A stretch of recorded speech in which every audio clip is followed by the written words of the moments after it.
नमस्कार मेरे प्यारे बच्चों, स्वागत करती हूँ एक बार फिर से अपने channel learn Hindi with Gurmeet ma'am. तो बच्चों, आज मैं हिंदी व्याकरण का बहुत ही महत्वपूर्ण टॉपिक, बहुत ही महत्वपूर्ण विषय लेकर उपस्थित हुई हूँ। और ये विषय है वाच्य। वाच्य महत्वपूर्ण इसलिए है क्योंकि कक्षा 10 में भी ये 4 नंबर की वेटेज के साथ व्याकरण के खंड में आता है। और इसके भेद और इसका परिवर्तन दोनों हम आज इस वीडियो में सीखेंगे। तो वीडियो शुरू करने से पहले, इसके भेदों पर जाने से पहले और इसके परिवर्तन पर जाने से पहले मैं आपको बता दूं कि वाच्य होते क्या हैं। बच्चों, वाच्य जो है, जो हम अंग्रेज़ी में पढ़ते हैं voice, active voice, passive voice, उसी को हम हिंदी में वाच्य कहते हैं। वॉइस बोलूँगी तो आप लोग बहुत जल्दी से समझ जाएंगे। वॉइस यानी वाच्य। तो वाच्य किसे कहते हैं हिंदी में? तो ये प्रश्न अक्सर आता है कि बोर्ड के जो कोर्स ए का है, क्लास 10th का पेपर आता है, उसमें पूछा जाता है कि वाच्य किसे कहते हैं। तो वाच्य का अगर शाब्दिक अर्थ लें तो वाच्य का अर्थ होता है बोलने का विषय। वाच्य का शाब्दिक अर्थ है बोलने का विषय, यानी क्रिया के जिस रूप से यह ज्ञात हो कि क्रिया का मुख्य विषय क्या है। वाक्य में जो क्रिया है उसका मुख्य विषय क्या है, कर्ता है, उसमें कर्ता प्रधान है अथवा कर्म प्रधान है अथवा भाव प्रधान है। उसके आधार पर वाच्य के भेद भी हैं। ठीक है, तो क्रिया के जिस रूप से यह ज्ञात हो कि क्रिया का मुख्य विषय कर्ता है, कर्म है या भाव, उसे वाच्य कहलाता है वो।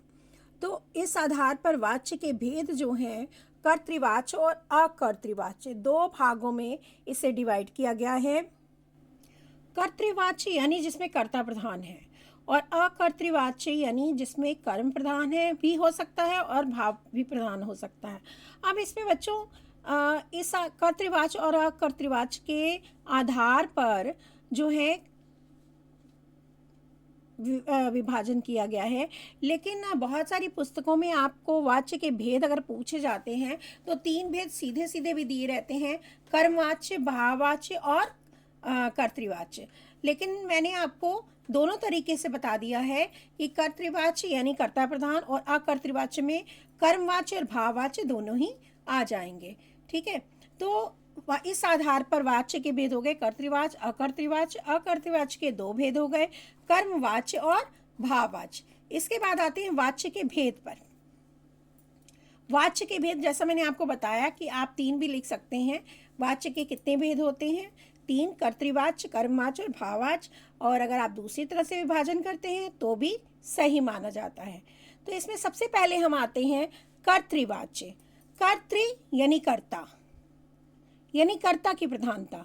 तो इसके मुख्य बिंदु हैं, ये भी आपसे पूछा जाता है कि कर्तृवाच्य किसे कहते हैं।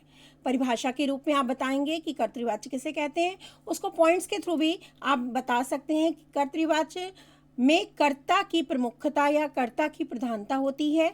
फिर आप उसमें ये बताएंगे कि क्रिया कर्ता के अनुसार होती है, जो क्रिया लगती है वो कर्ता के अनुसार होती है।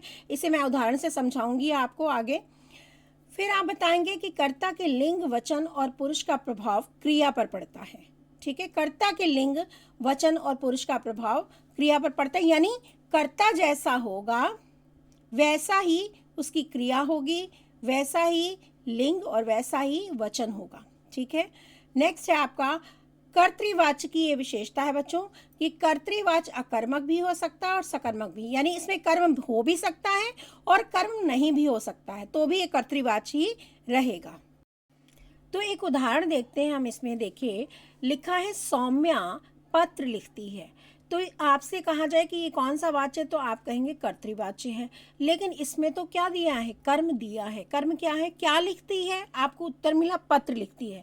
तो ये पत्र क्या है? ये कर्म है इसका। ठीक है, तो सौम्या पत्र लिखती है, ये सीधा सेंटेंस है और ये कर्तृवाच्य है। अच्छा, मैंने आपको बताया था पहला पॉइंट जो था कि कर्ता की प्रधानता, कर्तृवाच्य में कर्ता की प्रधानता होती है। तो यस, हाँ, इसमें कर्तृ कर्ता प्रधान है, क्योंकि इसमें देखिए दूसरा पॉइंट है क्रिया कर्ता के अनुसार होती है, यानी सौम्या जो है ये लड़की है और इसके अनुसार लिखती जो है क्रिया लगी है। अब तीसरा पॉइंट मेरा था कि कर्ता के लिंग, कर्ता का क्या है सौम्या, उसका लिंग क्या है स्त्रीलिंग, उसके अकॉर्डिंग क्रिया क्या है लिखती है। फिर वचन क्या है एक वचन, तो लिखती है एक वचन है। फिर उसके बाद आपका पुरुष का प्रभाव आता है, ठीक, ये आपका कर्तृवाच्य को दर्शाता है। ये चीज़ 3 पॉइंट क्लियर हो गए आपको। इसके बाद आता है कि अकर्मक और सकर्मक दोनों क्रियाओं का प्रयोग हो सकता है कर्तृवाच्य में। कैसे, अभी जो हमने दिया सौम्या पत्र लिखती है, इसमें कर्म है, ठीक है, तो ये सकर्मक क्रिया है, ठीक। यहाँ पर अगर मैं ये बोलती हूँ कि सौम्या लिखती है, तो बच्चों ये भी कर्तृवाच्य है, लेकिन इसमें कर्म नहीं है। तो इसका मतलब ये है कि कर्तृवाच्य में सकर्मक भी हो सकता है और अकर्मक क्रिया भी हो सकती है। क्लियर? तो इस तरह से बच्चों जब आपसे पूछा जाए कि कर्तृवाच्य किसे कहते हैं, तो आप दिए गए पॉइंट्स लिख सकते हैं परिभाषा के रूप में और उदाहरण लिख सकते हैं। दूसरा आता है कर्मवाच्य। कर्मवाच्य किसे कहते हैं? अब मैंने वैसे ही आपको करना है जैसे आपसे पूछा जाए कर्मवाच्य किसे कहते हैं। आप ये दिए गए जो पॉइंट्स हैं जिन्हें मैं आगे बताऊंगी, आप इसे लिखिए और साथ में उदाहरण लिखिए, तो आपको पूरे इसके नंबर मिल जाएंगे। तो कर्मवाच्य किसे कहते हैं? नाम से स्पष्ट हो जाता है कि इसमें कर्म की प्रमुखता या प्रधानता होती है, तो कर्म प्रधान होता है। इसमें कई बार कर्ता का लोप हो जाता है। यद्यपि इस वाक्य में कर्ता होता है, लेकिन कई बार जो है कर्ता का लोप हो जाता है, कर्ता हमें नहीं दिखता, क्योंकि कर्म की प्रधानता है तो कर्ता का महत्व नहीं, कर्ता सेकेंडरी है, हो भी सकता है नहीं भी हो सकता। तीसरा पॉइंट है कर्ता के साथ। अब कैसे कर्मवाच्य बनेगा? जैसे अंग्रेजी में हम जब पैसिव वॉइस बनाते हैं तो हम क्या लगाते हैं? बाय, है ना, तो कर्ता को क्रिया से कन्वर्ट कर देते हैं, कर्ता को कर्म से, कर्म को कर्ता से अदला बदली कर देते हैं दोनों की। उसी तरह से इसमें भी क्या होता है, जो कर्ता आता है उसके साथ से या के द्वारा लगाया जाता है, कर्ता के साथ। फिर क्रिया जो है हमारे कर्म के अनुसार होती है। कर्मवाच्य की ये विशेषता है कि कर्ता में क्या होता है, कर्तृवाच्य में क्रिया कर्ता के अनुसार होती है और कर्मवाच्य में क्रिया जो है कर्म के अनुसार होती है। अब उदाहरण से समझ लेते हैं इसको। पहला उदाहरण है घंटी बजाई गई। अब क्या बजाई गई? आपको उत्तर मिला घंटी, तो इसका मतलब ये क्या है? ये कर्म है, ये ऑब्जेक्ट है, ठीक है। अब इसमें आप देखिए कर्ता नहीं दिया गया है, नहीं दिए गए, यानी घंटी बजाई गई, यानी किसी व्यक्ति के द्वारा तो बजाई गई है, ठीक है। तो एक घंटी जो है ये आपका कर्म है और यहाँ पर कर्मवाच्य है। दूसरा है पाठ पढ़ाया गया, यानी किसी के द्वारा पाठ पढ़ाया जा रहा है, लेकिन उसका नाम या उसको यहाँ पर दर्शाया नहीं गया उस कर्ता को, तो पाठ पढ़ाया गया, यानी क्या पढ़ाया गया? पाठ। तो पाठ जो है ये कर्म है आपका, ठीक है, तो ये कर्मवाच्य है।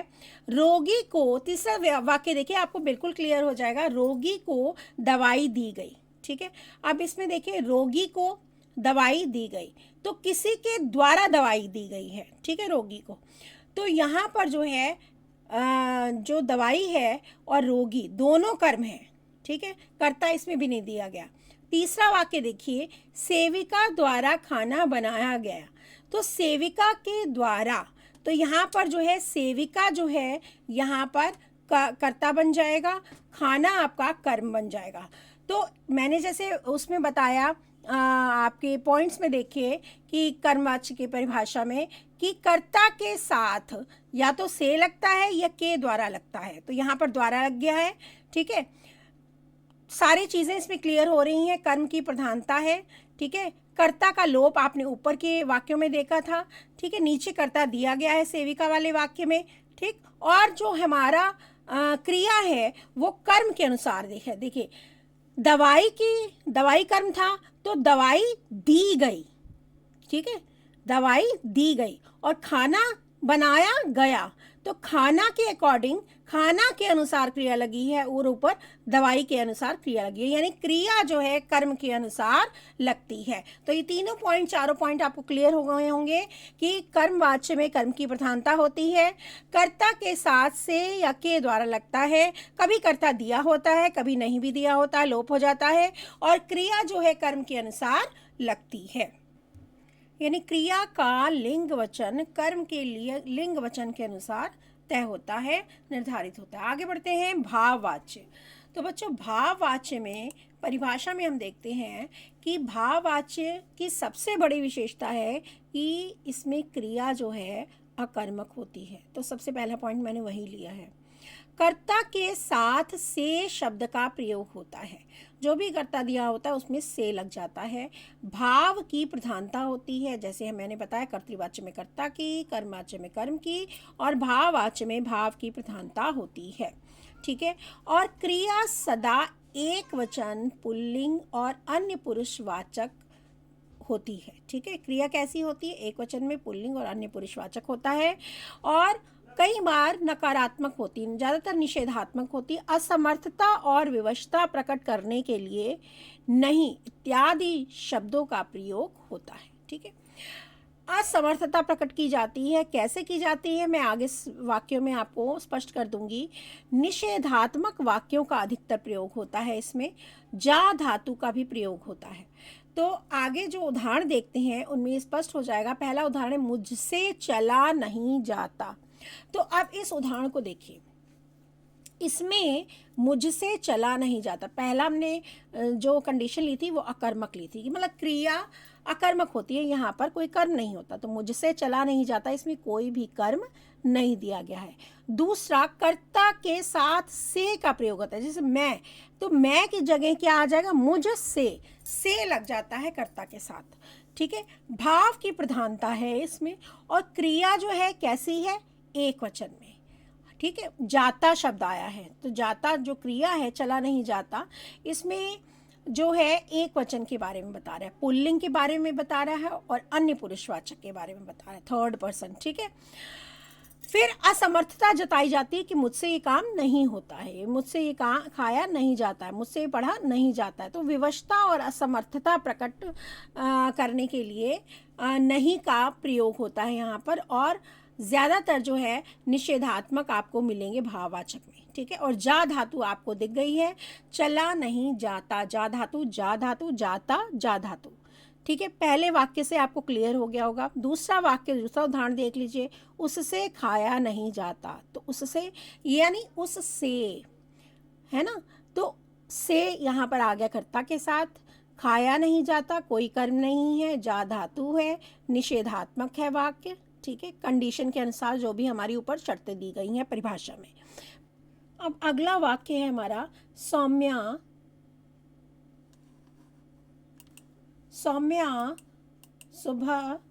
सौम्या से सुबह उठा नहीं जाता। तो इस वाक्य में देखिए, सौम्या करता है, उसके बाद से लगा हुआ है, और सुबह उठा नहीं जाता निषेधात्मक है, जा धातु है, और ये अकर्मक है। तो सारी जो शर्तें हैं वो इसमें आपकी दिख रही हैं। तो ये क्या हुआ? भाववाच्य हो गया। इसके बाद आगे बढ़ते हैं बच्चों हम। इसके आपको सिर्फ भेद बताने के लिए नहीं आते हैं कि ये कौन सा वाच्य है, आप इसको बताइए। अपितु आपसे ये भी पूछा जाता है कि ये कर्तृवाच्य है, इसको आप कर्मवाच्य में परिवर्तित कीजिए या भाववाच्य में परिवर्तित कीजिए, इस तरह से। ठीक है। तो हम वाच्य परिवर्तन भी सीखेंगे इस वीडियो में। तो बच्चों, यहाँ पर हम शुरू कर रहे हैं वाच्य परिवर्तन। तो सबसे पहले देखिए, कर्तृवाच्य से कर्मवाच्य में परिवर्तित करना। तो इसका मतलब है कि कर्तृवाच्य का वाक्य दिया गया होगा और आपको उसको कर्मवाच्य में बदलना है। तो इसमें देखिए, पहला जो रूल है हमारा, पहली शर्त है, जिस काल में क्रिया दी जाती है, कर्मवाच्य बनाने में उसी काल की में क्रिया परिवर्तित की जाएगी। यानी अगर आपके पास कर्तृवाच्य में वर्तमान काल दिया है, तो कर्मवाच्य बनाने के बाद आपको कर्मवाच्य जो बनाएंगे उसमें जो क्रिया है वो वर्तमान काल में ही होनी चाहिए, तभी वो वाक्य सही माना जाएगा। अगर आपके पास कर्तृवाच्य में फ्यूचर टेंस है या भविष्यत काल है, तो जब आप कर्मवाच्य बनाएंगे तो उसकी क्रिया भविष्यत काल में ही होनी चाहिए। ये अनिवार्य शर्त है बच्चों। दूसरा है आपके पास उस परिवर्तित क्रिया के साथ जाना। क्रिया का काल पुरुष, वचन और लिंग के अनुसार जो रूप हो उसे जोड़ करके साधारण क्रिया को संयुक्त क्रिया में बदल दिया जाता है। ये कैसे हो रहा है देखिए, ये इसको हम उदाहरण के द्वारा, जैसे मैं आगे उदाहरण बताऊंगी आप समझेंगे उसमें, कि जैसे रमेश, उदाहरण देख लीजिए, नीचे उदाहरण भी मैंने दिया है कि रमेश पतंग उड़ा रहा है। तो बच्चों ये जो है उड़ा रहा है, ये आपके पास कर्तृवाच्य के रूप में आया है, ठीक है। तो आपको कर्मवाच्य बनाने के लिए क्या करना है, एक तो आपको कर्मवाच्य बनाने के लिए रमेश कर्ता के बाद के द्वारा लगाना है। तो आपने रमेश के द्वारा लगाया, फिर पतंग उड़ा रहा है की जगह उड़ाई जा रही है। तो ये जा रही है जो है ये संयुक्त क्रिया है, जाना, उड़ाई, जा रही है, तो ये संयुक्त क्रिया कहलाती है।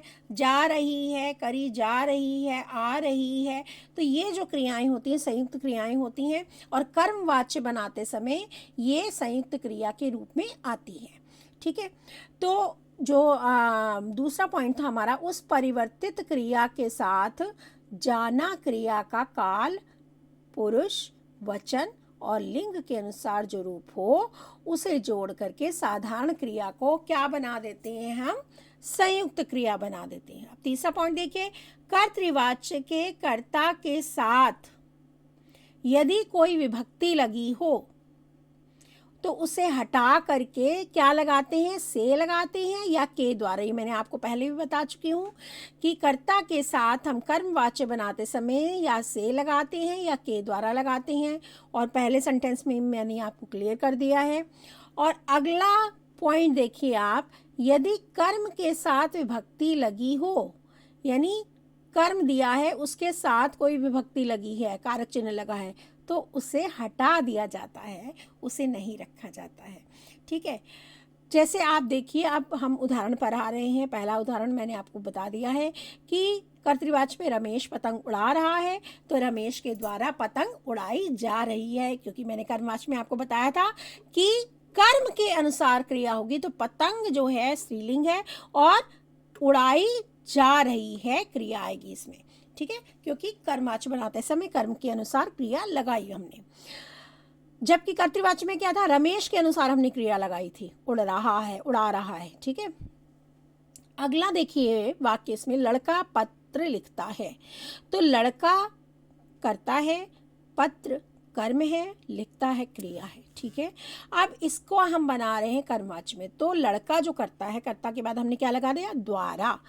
पत्र कर्म है और पत्र कर्म जो है ये आपका पुल्लिंग है, इसलिए हमने क्रिया लगाई लिखा जाता है, ठीक है। लड़के के द्वारा पत्र लिखा जाता है, ठीक। अगला आइए, रिधिमा ने शशांक को माथा नवाया। नवाया मीन्स झुकाया, से झुकाना। रिधिमा ने, ठीक है, यहाँ पर कर्तृवाच्य का चिन्ह भी दिया गया, देखिए, ने, कारक कर्ता ने, ठीक है। अब इसने हमने क्या करना है, ने को हटाना है। ने को हटाकर क्या लगा देंगे, के द्वारा लगा देंगे। और किसको नवाया, शशांक को। रिधिमा के द्वारा शशांक को माथा नवाया गया, ठीक है, ठीक। अब अगला देखिए, जितेन गाड़ी धीरे धीरे चला रहा है, ठीक। तो जितेन के द्वारा गाड़ी धीरे धीरे चलाई जा रही थी। अब देखिए यहाँ पर जितेन गाड़ी धीरे धीरे चला रहा था, तो चला रहा था, तो हमने कर्मवाच्य बनाते समय क्रिया भी कैसे लगाई, चलाई जा रही थी, ठीक है। जिस फॉर्म में हमें मिलेगी क्रिया उसी फॉर्म में हम बदल कर देंगे उसको, ठीक है। माली पौधे लगाता है, अगला देखिए, तो माली के द्वारा पौधे लगाए जाते हैं, ठीक है। अब जाना के साथ जो है हमने क्या लगा दिया, क्रिया का काल पुरुष, वचन, लिंग के अनुसार इसका रूप परिवर्तित हो रहा है। तो माली के द्वारा पौधे लगाए जाते हैं। ठीक है, माली पौधे लगाता है, माली के द्वारा पौधे लगाए जाते हैं। ठीक, नानी कहानी सुनाएगी। अब ये फ्यूचर टेंस है, भविष्य काल है, तो हमने भविष्य काल में ही से बनाना है। तो नानी के द्वारा या नानी द्वारा कहानी सुनाई जाएगी। ठीक है, तो आपको ये समझ में आ गया होगा कि किस तरह से कर्तृवाच्य से हम लोग कर्मवाच्य बनाते हैं। अब बच्चों आगे बढ़ते हैं कर्तृवाच्य से भाववाच्य बनाना। तो कर्तृवाच्य से भाववाच्य बनाने के लिए सबसे पहले क्या करना है, कर्ता के आगे से अथवा के द्वारा लगाया जाना है। तो यानी बच्चे हैं तो बच्चों से, लड़की लड़की से या लड़की के द्वारा। ठीक है, तो दूसरा हमारी शर्त है कि मुख्य क्रिया को सामान्य भूतकाल की क्रिया के एक वचन में बदलकर उसके साथ जाना धातु, जा धातु यानी के का वही काल एक वचन पुल्लिंग अन्य पुरुष लगा देते हैं जो कर्तृवाच्य की क्रिया का होता है। यानी कर्तृवाच्य में क्रिया जिस रूप में दी गई है, चाहे वो वर्तमान काल हो, भविष्य काल हो या भूतकाल हो, उसी रूप में भाववाच्य की क्रिया होगी। तो इसको कुछ उदाहरण से समझते हैं हम लोग। पहला है अमृत नहाया, ये कर्तृवाच्य है। अब इसमें कर्म नहीं है, तो भाववाच्य बनाते समय हम क्या करेंगे, सबसे पहले हमारी कंडीशन कर्ता के आगे से लगा देंगे। कर्ता क्या है, अमृत, और नहाया क्या है, क्रिया। तो अमृत से नहाया गया, क्योंकि ये भूतकाल में थी, नहाया सामान्य भूतकाल में, तो सामान्य भूतकाल में ही हमने इसको भाववाच्य में बनाया, अमृत से नहाया गया। अगला वाक्य देखिए, मैं नहीं पढ़ता। तो मैं करता है, इसको कैसे भाव बनाए, हमने क्या किया, कर्ता के आगे से लगा दिया, मुझसे पढ़ा नहीं जाता या मुझसे नहीं पढ़ा जाता।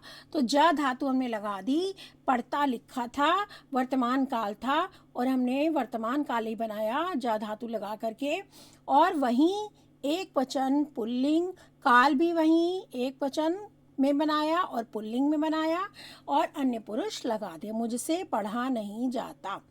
अगला है पक्षी रात को सोते हैं। तो बच्चों हमने क्रिया देखी सोते हैं, तो ये बहुवचन में था, तो हमने पक्षी को क्या लगा दिया, कैसे बनाया, पक्षियों से, पक्षी करता था। ठीक है, इसको हमने बनाया पक्षियों से रात को सोया नहीं जाता है। ठीक है, क्योंकि हमारे पास कर्तृवाच्य में था सोते हैं, तो हमने बना दिया सोया जाता है। ठीक है, तो इसके बाद आइए कवि स्वप्न देखकर जाग गया। तो कवि करता है, कर्ता के पीछे हमने लगाया, आगे लगाया से, कवि से स्वप्न देखकर जागा गया। ठीक है, तो क्योंकि हमारे पास क्या था, देखकर जाग गया, तो हमने बना दिया जागा गया भूतकाल में। तो आपको ये बात समझ में आ गई कि कर्ता के आगे भाववाच्य बनाते समय से लगता है, और मुख्य क्रिया जो को भूतकाल की क्रिया, सामान्य भूतकाल की क्रिया के एक वचन में बदल करके, ठीक है, इससे क्या बनाते, एक वचन बनाते, एक वचन में बदलकर उसके साथ जाना धातु, जा धातु लगाते हैं, और वही काल रहता है, वही वचन, और पुल्लिंग अन्य पुरुष रहता है। ठीक है, अगला आप उदाहरण देखिए, बच्चे खेल नहीं पाते, यानी बहुत से बच्चे हैं, क्योंकि हमने क्रिया से पता लगा लिया कि बहुवचन है, तो बच्चों से खेला नहीं जाता। आप देखिए मैक्सिमम सेंटेंस जो रहेंगे वहाँ पर अधिकतर वाक्य भाववाच्य में निषेधात्मक होते हैं और असमर्थता प्रकट करने वाले होते हैं, विवशता प्रकट करने वाले होते हैं। अगला है दूध ना मिलने पर बच्चा रोएगा। तो कितने बच्चे हैं, एक, तो दूध ना मिलने पर बच्चे से रोया जाएगा। अब ये भविष्य काल में था, बच्चा रोएगा। ठीक है, तो जब हमने भाववाच्य बनाया इसका, तो भी ये भाववाच्य जो है भविष्य काल में ही रहेगा, दूध ना मिलने पर बच्चे से रोया जाएगा। ठीक है, तो ये हो गया बच्चों कर्तृवाच्य से भाववाच्य बनाना। अगला है आपका, अभी तक हमने पढ़ा कर्तृवाच्य से कर्मवाच्य बनाना, कर्मवाच्य से भाववाच्य बनाना, कर्तृवाच्य से भाववाच्य बनाना। अब देखिए कर्मवाच्य आए या भाववाच्य आए, उससे कर्तृवाच्य में कैसे बदलना है। ठीक है, तो भाववाच्य और कर्मवाच्य से कर्तृवाच्य बनाना। तो सबसे पहले कर्तृवाच्य बनाने की जो पद्धति हमने अभी तक सीखी है, उसमें जो जितनी भी विधियां बताई हैं ठीक उसके विपरीत होगा कर्तृवाच्य बनाने में। तो इसमें क्या है, सबसे पहले कर्ता क्या है ये आप ये देख लेंगे वाक्य में। कर्ता क्या है, उसके आगे जो भी दिया है, से दिया है या के द्वारा दिया है, वो हटा देंगे। ठीक है, इसमें सबसे पहले कर्ता को पहचाने और के द्वारा या से को हटा दें और क्रिया का कर्तृवाच्य में प्रयोग करें। यानी क्रिया जो है कर्तृवाच्य के कर्ता के अनुकूल लगा दें। जैसा कर्ता है वैसी क्रिया होगी। कर्ता एक वचन में है तो क्रिया एक वचन में, कर्ता स्त्रीलिंग में है तो क्रिया स्त्रीलिंग में, कर्ता पुल्लिंग में है तो क्रिया पुल्लिंग में। ठीक है, तो इस तरह से आप कर्ता के अनुसार चेंज करेंगे, क्रिया को बदलेंगे। तो उदाहरण के द्वारा इसे समझते हैं। और क्या करेंगे, कर्ता के बाद हम क्या लगा देंगे कर्तृवाच्य बनाने में, ने लगा देंगे। कभी ने लगता है बच्चों और कभी नहीं लगता, ये आप डिपेंड करता है आपके वाक्य पर। तो दोनों तरह के वाक्य हम देख लेंगे इसमें। तो सबसे पहले देखते हैं, मुझसे पत्र नहीं लिखा गया। तो ये जो है सेंटेंस भाववाच्य का है। ठीक है, कर्मवाच्य का है। तो मुझसे पत्र नहीं लिखा गया, तो मुझसे में से हटा दें पहले, सबसे पहले। ठीक है, कर्तृवाच्य बनाने के लिए तो क्या बन गया, मैंने। ठीक है, ने लग गया इसमें। पत्र नहीं लिखा गया, तो मैंने पत्र नहीं लिखा। इसमें भी आपको ध्यान रखना है कि क्रिया अगर भूतकाल में है तो कर्तृवाच्य बनाते समय भूतकाल में ही क्रिया रहेगी। क्रिया अगर वर्तमान काल में है तो कर्तृवाच्य बनाते समय वर्तमान काल में ही क्रिया रहेगी। क्रिया अगर भविष्य काल में है तो कर्तृवाच्य बनाते समय भविष्य काल में क्रिया होगी। तो यहाँ पर जो था भूतकाल में क्रिया थी, नहीं लिखा गया, और मैंने इसको बनाया नहीं लिखा। ठीक है, तो मुझसे पत्र नहीं लिखा गया, तो इसका कर्तृवाच्य बनेगा मैंने पत्र नहीं लिखा। ठीक है, दूसरा वाक्य देखिए, मेरे द्वारा क्यों लिखा जाता है।